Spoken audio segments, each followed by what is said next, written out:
Hello everybody, it's been 2 weeks. Oh my gosh, another 2 weeks. My life is ending 2 weeks at a time. Anyway, it's been 2 weeks and it's time for another Taiji development log update video. I'm Matthew Van Deventer, and Taiji is a open world adventure puzzle solving game that takes a fair deal of inspiration from The Witness, so if that type of thing sounds interesting to you, there's a link in the description to find out more. Since the last update video, I have been doing one of the most straightforward things that I can do on the game, but yet also one of the most time-consuming and boring things, which is just taking the pixel art that I've already done and cutting it out into like itty-bitty, tiny little pieces that I can then like assemble together into the actual art in the game. Unfortunately, that's not really that exciting because, you know, the end goal of that is that you have something that's functional in the game that matches the, I wanted to say concept, but, you know, matches the art that I did in Sprite in my pixel art program. Things are a little bit early as far as that goes. I still got to do the exteriors, and I still got to, of course, do all of the triggers and the collision, and there's some like 3D rendered objects in there for things that move that I need to figure out exactly how that's gonna look. So there's a lot of stuff to do there, but I would say, you know, I've gotten, maybe it's about halfway done, so I'm maybe a little ahead of schedule on this. I was thinking it would probably take a month, and I guess it's taken about 2 weeks, and well, if it's 2 weeks and about halfway done, then I guess that's pretty much on schedule.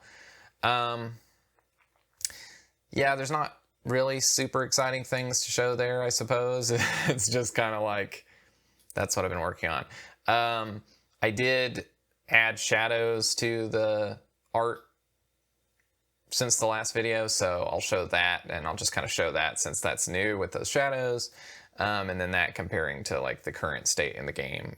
Obviously, the main thing you'll notice is that there's just not exteriors in the game. And also this cliff is kind of overlapping part of it.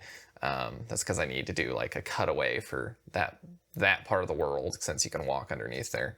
One of the other things that I noticed this week was that the changes that I made to the water shader like a few months ago when I was trying to fix issues that might happen if you ran the game for a long time, it actually broke the shoreline rendering.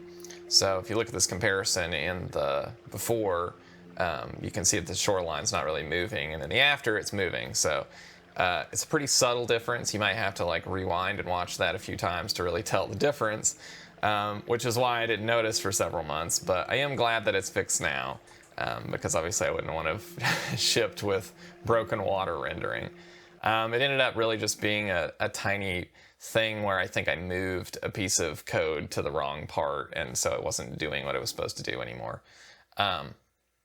All right, so fun and random topic of the week. And I know, I said that topic of the week was going to be its own series from now on, but bear with me because this isn't even a game dev talk.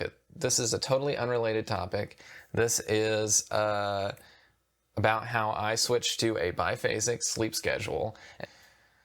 Yeah, so anyway, that's pretty much that. That's the end of the devlog.